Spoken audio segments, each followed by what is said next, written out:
cumplen.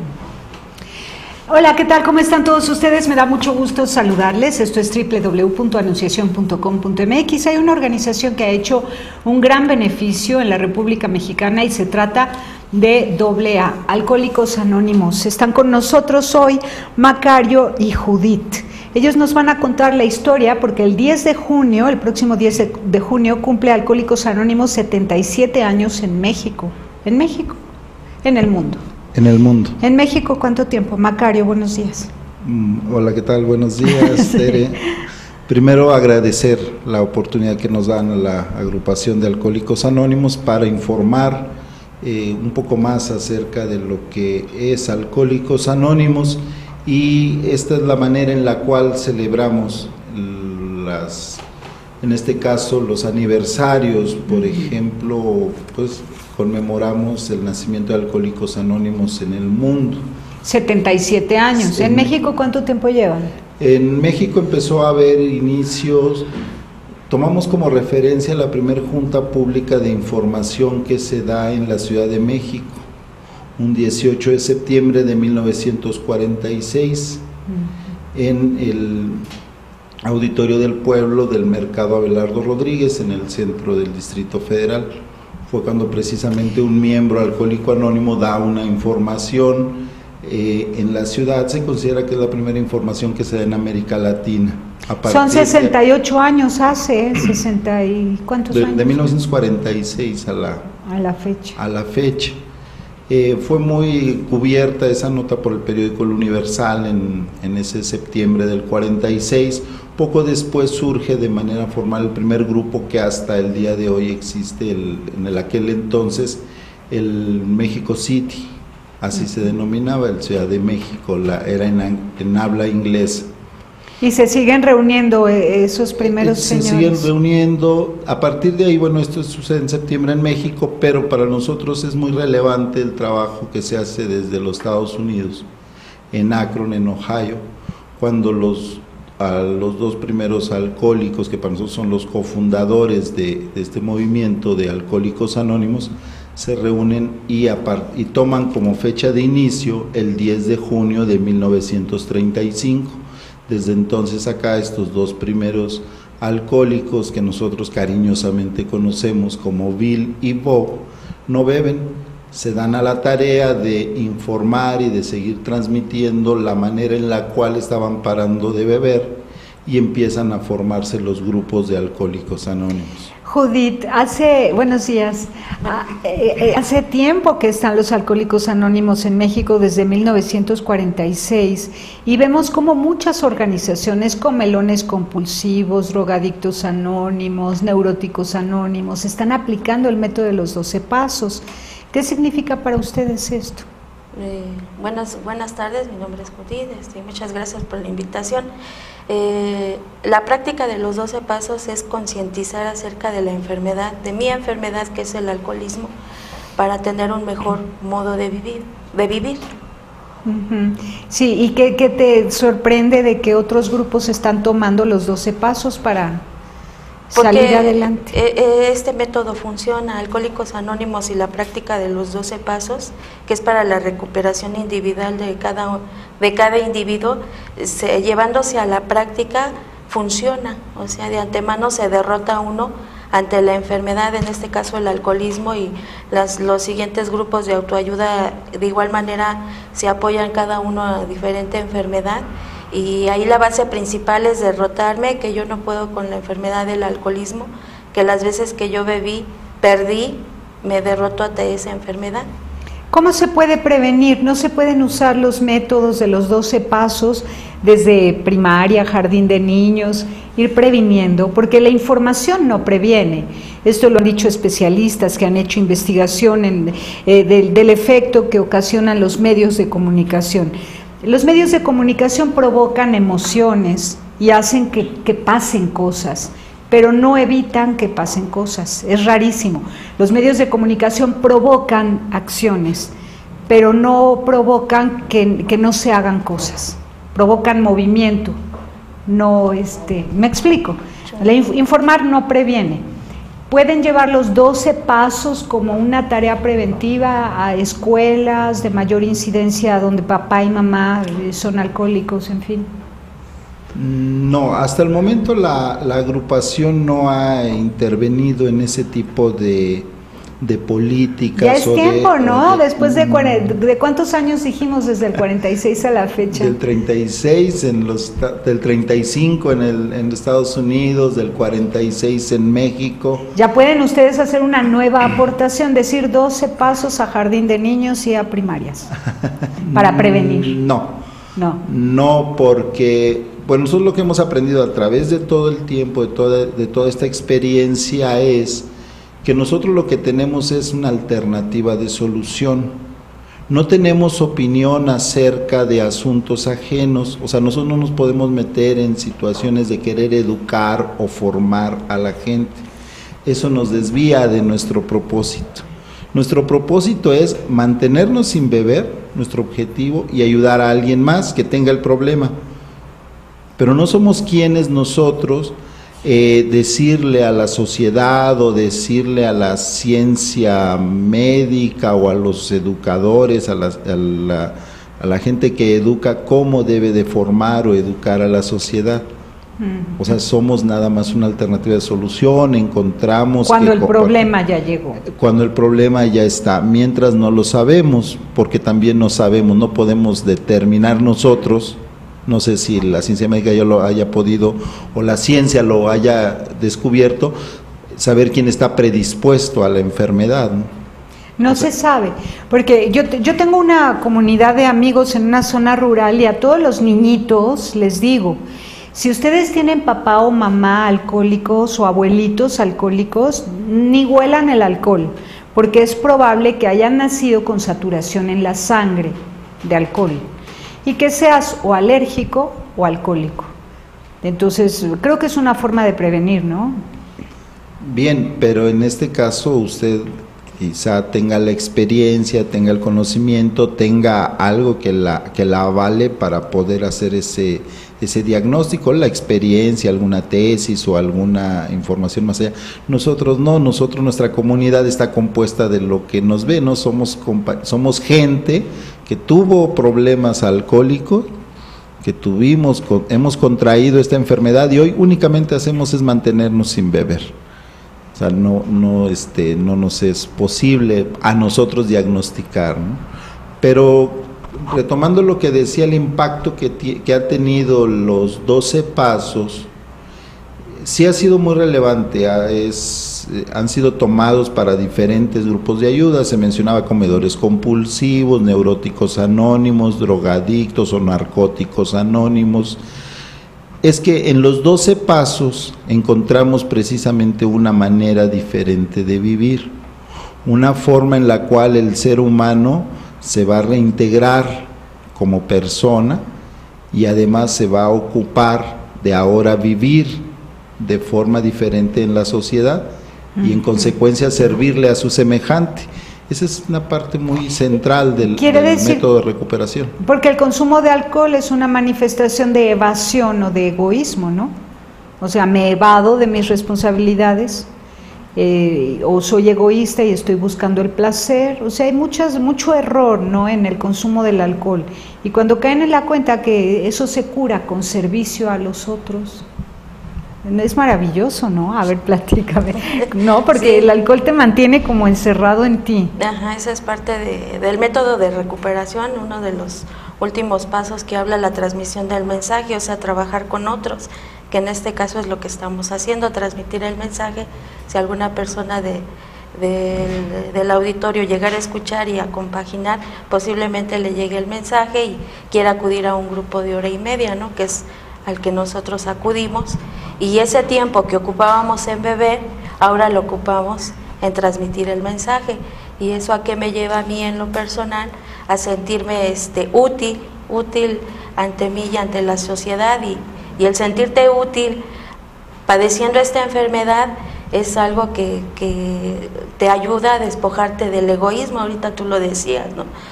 porque la enfermedad del alcoholismo es una enfermedad muy egoísta, está el ego concentrado en sí misma, entonces tú piensas que estás bien y los demás están mal, y por esta afectación que se llama alcoholismo, afectas a la gente que está a tu alrededor, y es una parte para empezar a interrelacionarte en la sociedad.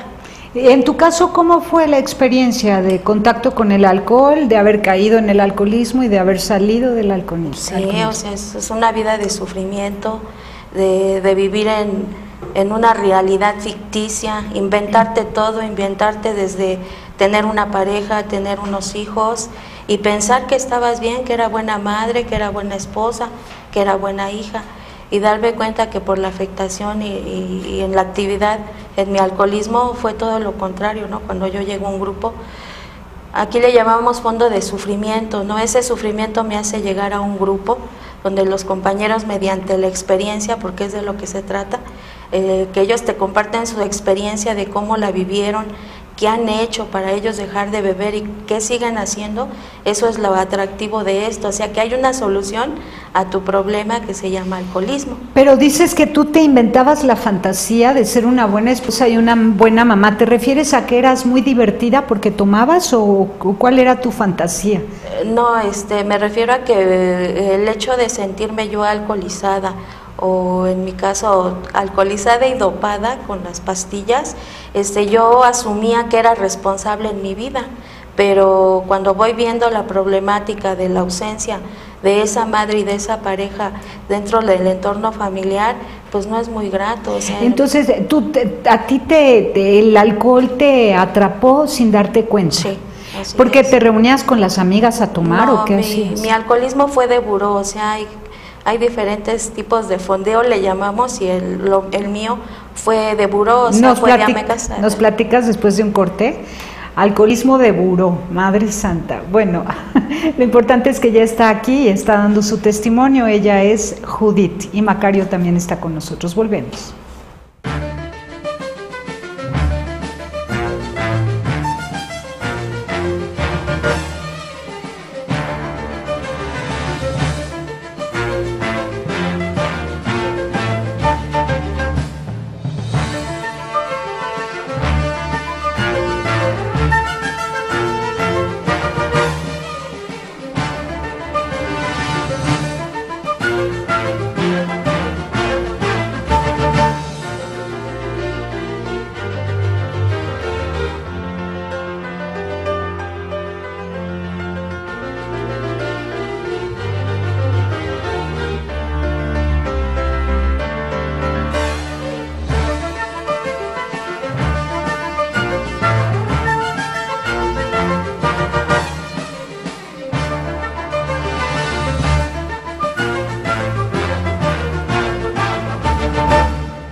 Continuamos, www.anunciación.com.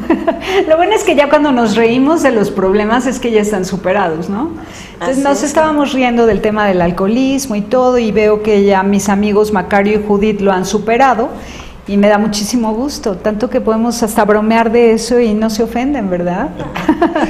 Bueno, ¿qué es eso entonces, Judith? Nos decías que tú eras bebedora de buró. Así es. ¿Qué es eso? O sea, en la propia casa, cuando la familia no está, acudir al alcohol y las pastillas, porque me sentía sola. ¿Y tu marido dónde estaba? En el trabajo o estudiando. Así es que yo me quedaba en el hogar todo el día. Me dedico al hogar, soy ama de casa, o sea que... ¿Qué edad tenías cuando empezaste a tomar? Como unos 14, 15 años. ¿Y ya tenías esposo, estudiando y trabajando? No, me casé después.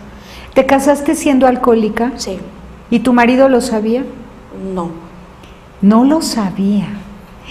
Madre santa, ¿y cuál fue la sorpresa para él? ¿O cuándo te diste tú cuenta de que tenías alcoholismo? Porque a lo mejor no sabías que eras alcohólica. No, no sabía. Tampoco. No. Por los periodos de abstinencia, precisamente uno se autoengaña, parte de la enfermedad te autoengañas, dices, dejo de beber porque ya tengo una responsabilidad con una pareja, con unos hijos, y pues cómo me van a ver, ¿no? O cómo le voy a hacer, ¿no? Pero propio y consecuencia de la abstinencia, pues viene la neurosis, ¿no?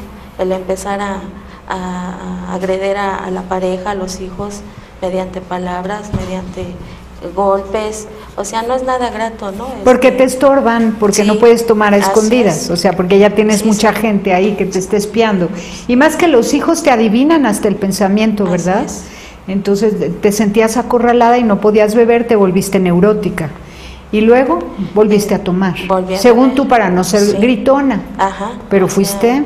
Y mis periodos incluía yo los periodos de abstinencia, autoengañándome, nada más bebiendo en fiestas familiares, ¿no? No pasa nada, la gente bebe, no hay problema, se descuida en algún momento a los hijos, y ya cuando regresas pues ya estás dormida ahí en la cama con los hijos y no sabes ni a qué horas ni cómo llegaste ahí, ¿no? ¿A los cuántos años de casada te decidiste a ir a Alcohólicos Anónimos? Ay, yo creo que tenía como unos 14, unos 14, 15 años. O sea que tu marido te aguantó 15 años siendo tú alcohólica de tomar y tomar y tomar. No, o sea, yo no, a eso... ¿O te perdonaba por los tiempos de abstinencia? Sí, y yo lo hacía cuando él no me veía. O sea, que cuando él llegaba no se percataba. O yo tenía fugas geográficas, le llamamos así.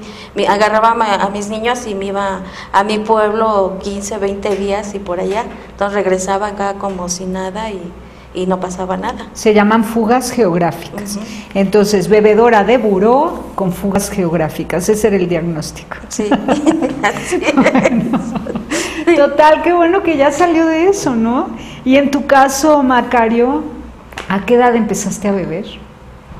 Ya de manera recurrente. El primer contacto con el alcohol lo tuve alrededor de unos 12 o 13 años de edad. Y eso que en tus tiempos en nuestros tiempos no se usaba eso, ¿no? ¿Nadie tomaba esa edad? No, nadie. Era pura agua de limón que nos daban en las fiestas. Sí. ¿Y luego? Pues fue, en mi caso, curiosidad. A ver, a qué sabía, el primer contacto, un trago, una copa y ahí. Pero ya de manera recurrente, ya fue en la adolescencia, cuando ya estudiaba el nivel bachillerato. En los tacos de la esquina, la cerveza y la cerveza. Eran los fines de semana, alguna reunión que empezábamos porque hacíamos algún trabajo en equipo y después de hacer trabajo, pues empezábamos, en vez de tomar refresco, empezar a tomar alguna cerveza o tomar algún licor, o en reuniones. En mi caso es cuando empiezo a sentir que soy así como un poquito más libre, ¿no? La confianza y la libertad que de casa me dan, pues ya le empiezo a convertir en libertinaje, y es que en mi caso, a través del alcohol, descubro otra personalidad, de ser cohibido, de tener poca confianza para poder expresarme ante los demás, poder hablarle a alguna mujercita, alguna chica, bailar, contar un chiste. O sea, era para desinhibirte que tomabas alcohol. Sí, o sea, pero eso en mi caso lo descubro con el efecto. Y pues me saca una personalidad, entre comillas, que me agrada. Y así empiezo a beber.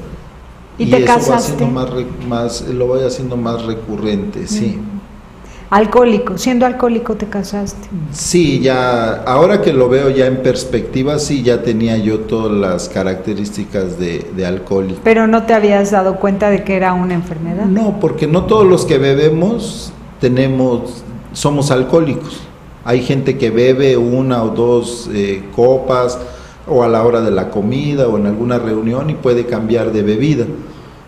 Está en una reunión, toma el brindis y continúa bebiendo un refresco, un agua o un café, no tiene problemas. O hay quien llega a emborracharse, a tener una borrachera, a despertar esa personalidad alegre, dicharachero, bailador, pero al siguiente día no tiene ningún problema, se reintegra a sus actividades normales, es más, no tiene ni malestares físicos. ¿Y ese no es alcohólico? Ese no puede ser alcohólico, es un bebedor fuerte, a veces les llamamos. Pero si continúa bebiendo, como fue mi caso, de ser más recurrente, pues entonces también el organismo, yo así lo percibí, pues se me fue deteriorando. La tolerancia al alcohol de un momento como que se expande, como que podía beber más, porque es otra de las características que tenemos el borracho, ¿no? Vamos a decirlo así, no, el alcohólico, nos fanfarroneamos. Dice un amigo ahora, dice, en un principio hasta presume uno de la cantidad de alcohol que toma.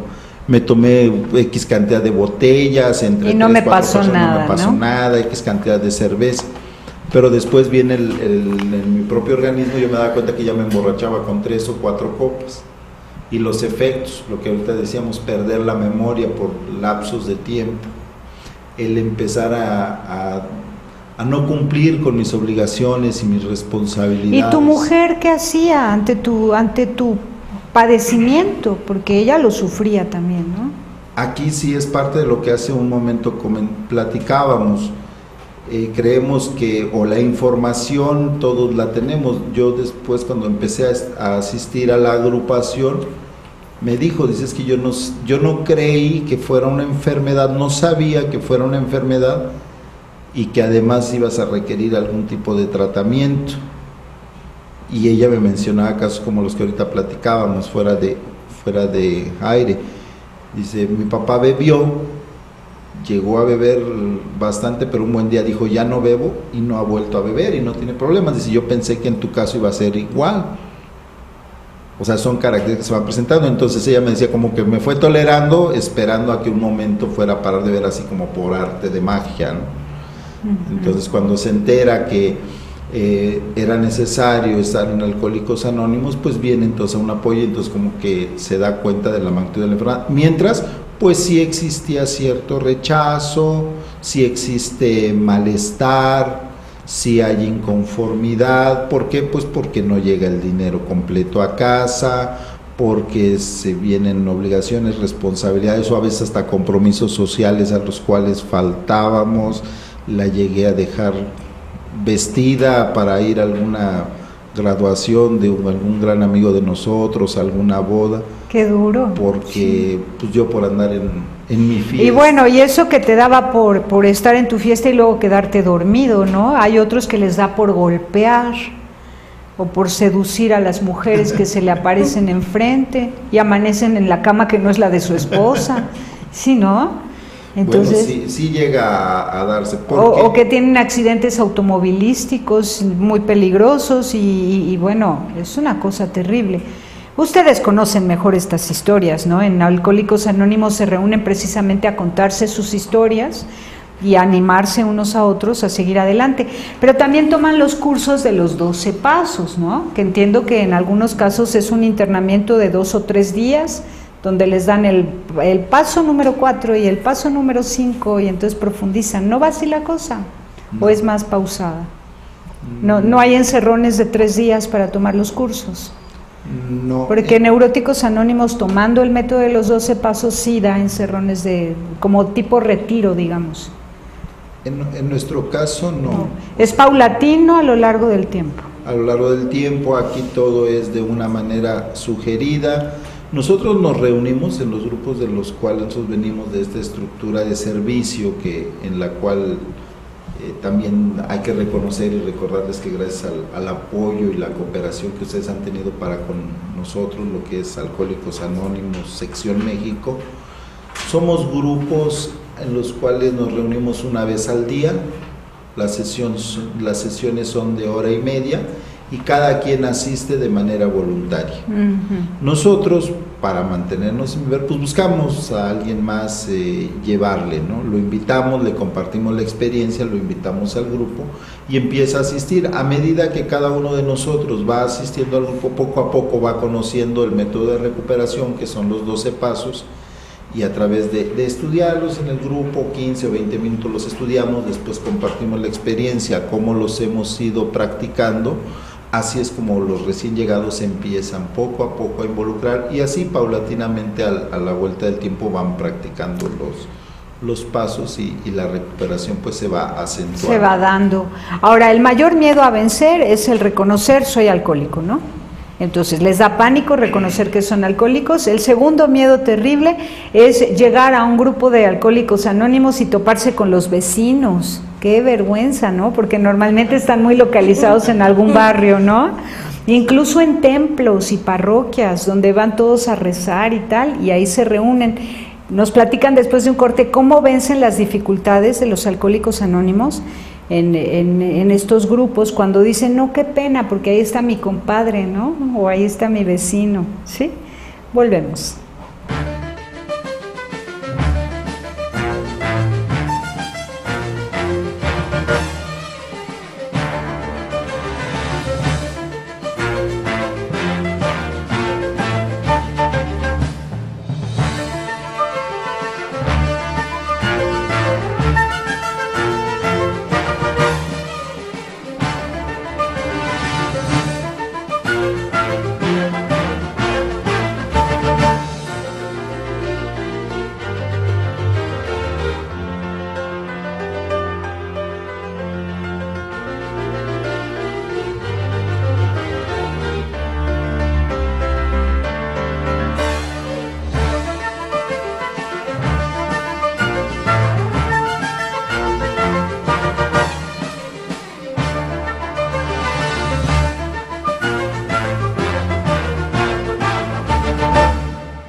Continuamos www.anunciacion.com.mx platicando con Alcohólicos Anónimos. Cumplen 77 años en el mundo y desde 1946 en México, ¿no? Hacen presencia y lo hacen muy bien.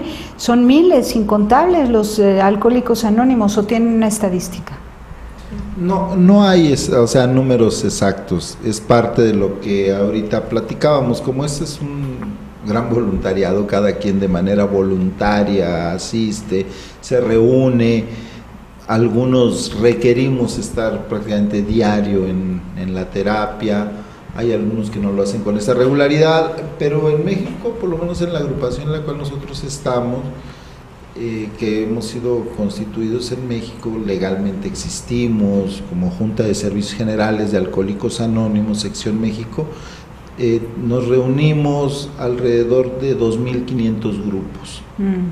2.500 en todo el país. Grupos, por lo menos en lo que nosotros tenemos presencia: Sinaloa, Chihuahua, Nuevo León, Coahuila, Guadalajara, Jalisco, el Estado de México, todo el centro del país, Mérida, Veracruz, Chiapas, Oaxaca, Michoacán, Guerrero, Morelos. Bueno, Puebla, más bien de cuáles no tienen Alcohólicos Anónimos. Sí, ¿dónde no hay? Hay una asistencia promedio de 10 o 12 compañeros promedio por grupo. Ahora, sí. Dime dónde no hay, ¿recuerdas los estados donde no hay? Hay presencia de Alcohólicos Anónimos en todo el país. Bueno, ahora vamos al tema de la vergüenza que quedó pendiente, ¿no? Primero, el miedo a decir, chispa, soy alcohólico. Y segundo, miedo, qué vergüenza que me vean en el grupo y por eso no voy a pedir ayuda. Pero es una tontería, ¿no? Porque a todos los que va a ver en el grupo también han tenido que superar esa vergüenza, ¿no? Platícanos, ¿cómo hiciste tú, Judith, para vencer la vergüenza de que te vieran las comadres por ahí? Sí, no, pues antes que nada, cuando yo llego al grupo, pues ya hay otros compañeros y compañeras, y ellos con la comprensión y con el respeto y la atención como te reciben, te cobijan, o sea, te cobijan y esa parte que es el amor que te dan esos compañeros y el sentirte aceptada en ese grupo. Cuando sales ya no sientes ese temor o esa vergüenza. Aparte de lo maravilloso del mundo de Alcohólicos Anónimos es eso, que encuentras otras personas que padecen lo que tú, que sufren lo que tú, que han vivido historias como tú, algunas o otras que te puedes prevenir si no las has vivido. Entonces es el amor de Alcohólicos Anónimos, el compañerismo, que cuando tú sales de tu junta, sales con esa fortaleza y para el otro día decir, me voy a mi junta y aunque me vea la comadre o el familiar, sí. Eso te da la fortaleza, claro, se va perdiendo la vergüenza. Y qué bueno, ¿no? Sí. Qué bueno, porque solamente así has podido salir adelante. Así es. Ahora, dime, ha aumentado la incidencia de casos de mujeres, eso lo sabemos, sí, ¿no? De hecho, sé que en Chihuahua es donde hay más mujeres alcohólicas, una cosa terrible, ¿no? Sí. ¿Quién sabe por qué? Yo digo que porque sus maridos las golpean, no sé. No sé, la verdad, pero sí dicen que en Chihuahua hay mayor incidencia de casos de mujeres con alcoholismo. ¿Por qué ha aumentado el número de casos de mujeres con alcoholismo? ¿Lo sabes? ¿Han hecho alguna investigación? Posiblemente se deba a la situación de que hay más divorcios, hay madres solteras, el que cumplan con la responsabilidad de ser proveedora y mamá es una de las situaciones, bueno, lo que yo he escuchado en el grupo, el estrés, y no saben cómo canalizar la tensión y se alcoholizan. Es que la enfermedad, no hay una justificación propia, ¿no? Cada caso es muy diferente, o sea, es muy diferente. Lo que yo sí veo, que ya hay más mujeres más jóvenes, no sé, de 18 o 20 años, que ya llegan con la enfermedad del alcoholismo y con unas experiencias que yo no he vivido, así, sí. Entonces con uno o dos hijitos en brazos. Sí, ¿no? Así es. Y de dos o tres papás. Tú lo decías, no golpes, ¿no? Yo en mi caso, pues yo no fui golpeada, pero yo golpeé. Entonces esta es una enfermedad que yo lo que he escuchado y me comparten aquellos compañeros de más tiempo que yo, a veces por imitación, donde hay un papá alcohólico, que fue mi caso, pues yo resulté alcohólica, ¿no? De alguna manera, ahorita, hace un rato hablabas acerca de la prevención. No hay mejor prevención que el ejemplo, o sea, el ejemplo, ¿no? Y eso es lo que yo he aprendido en Alcohólicos Anónimos. Tenemos el caso por ejemplo, al menos en el grupo donde yo milito, han llegado niños de 11 o 12 años pidiendo información acerca de alcoholismo y drogadicción, o estudiantes de universidad o preparatoria. Esa es una forma de prevenir, pero ellos vienen por parte de las escuelas. O sea, tú hace un rato hablabas que por qué no vamos a las escuelas, ¿no? Pero también las escuelas pueden... Vienen a ustedes. Ajá, qué es, bueno. O sea, esto es bueno, y hay que decirlo, que Alcohólicos Anónimos abre sus puertas a todos los estudiantes de cualquier nivel académico, desde primaria, para que visiten sus asambleas, presencien los testimonios que dan los Alcohólicos Anónimos, tomen nota y se lleven con una tarea hecha a la escuela, ¿no? Porque muchos de los testimonios son muy educativos. Sí. O sea, mi papá era alcohólico, yo empecé a tomar, y entonces, y el niño que toma nota dice, gulp, mi papá es alcohólico, yo no voy a empezar a tomar, ¿no? Es una buena cosa. Bien, cuando se requiere este tipo de información, que se acercan, como ahorita se comentaba, universidades o cualquier nivel educativo, a veces hasta las mismas autoridades o empresarios también, que se acercan porque tienen el problema. Nosotros en la Ciudad de México tenemos nuestra oficina central en Plaza de la República, ahí frente al Monumento a la Revolución. Nuestro número de teléfono, un 01800 para toda la República, es el 01800-821-4222, o aquí en México el 5705-5802. ¿Y son las 24 horas del día, 365 días del año? Son los números de nuestros teléfonos de oficina. De oficina. Trabajamos en la oficina de 10 de la mañana a 9 de la noche. Hay oficina, hay gente que lo pueda atender, los sábados únicamente mediodía. Y también tenemos una página donde pueden hacer contacto con nosotros. Se está promoviendo en pantalla. Ok, sí. Perfecto. Ahora, dime una cosa. Sí, en lo que se quedó de cómo pueden hacer contacto con nosotros, por eso ahí va mi respuesta, pueden ponerse en contacto con nosotros, y ya sean los centros de servicio o en los grupos donde haya gente como nosotros que les pueda dar información, pues tenemos documentación, tenemos nuestros folletos, nuestros libros en donde les podemos informar, para alumnos, para profesores, para los empleados, o sea, gente que quiera saber quiénes somos. Pueden asistir, no precisamente así como usted lo mencionaba ahorita, sino podemos armar juntas de información en donde hablamos de quiénes somos, cómo nos hemos recuperado y cómo le estamos haciendo para mantenernos sin beber. El historial de cada quien es parte de la pregunta que ahorita se mencionaba, pues cada uno de nosotros es dueño de ese historial. Si yo le puedo, o yo le quise ahorita compartir un poquito acerca de mi experiencia alcohólica, solamente yo soy dueño de eso. Claro. Pero eso es también lo que nos da confianza a asistir al grupo, que los historiales de cada uno de nosotros van a ser respetados. Usted podrá ver que un grupo de Alcohólicos Anónimos, personas que las conozca de vista, entran, salen, pero no conoce al detalle cuál ha sido su fondo de sufrimiento o las experiencias que ha tenido que ver. Eso es lo que nos da una gran protección y... Claro, hay confianza, lo que se dice ahí no sale de ahí, ¿no? Exacto. Y cada quien es dueño de su historia y la puede contar a quien quiera, ¿no? Pero de manera libre y como una decisión personal, ¿no? Y si un estudiante llega y dice, oye, quiero hablar contigo, dame tu testimonio porque me lo pidieron de tarea, si tú quieres respondes, ¿no? Exacto. Exactamente. Bueno, pues me da muchísimo gusto, Macario y Judith, felicidades este 10 de junio, que haga pues mucho ruido para que todo México se entere que tienen ustedes este servicio en todo el país, en más de 2,000 centros. ¿Cuántos dijiste? 2,500 grupos. 2,500 grupos. Hay anexos también entre estos grupos, ¿verdad? ¿O ustedes no manejan anexos? No. Los anexos que dicen AA no son de AA. Usan el programa de o parte pero ustedes programa, no usan pero nosotros eso. Lo que somos, nosotros la Corporación de Servicios Tradicionales, la Junta de Servicios Generales de Alcohólicos Anónimos, no tenemos ese tipo de grupos, no hacemos ese tipo de trabajo. Lo que se decía en un principio, así como un curso express de los 12 pasos, tampoco. Hora y media nos reunimos, todos asistimos de manera voluntaria, tenemos una serie de de principios que respetamos para poder mantenernos. Nosotros nos mantenemos con nuestras propias contribuciones, solamente de puros miembros que voluntariamente depositan lo que quieren o lo que pueden. Qué bueno que lo dices, porque entonces que no se confunda, ¿no?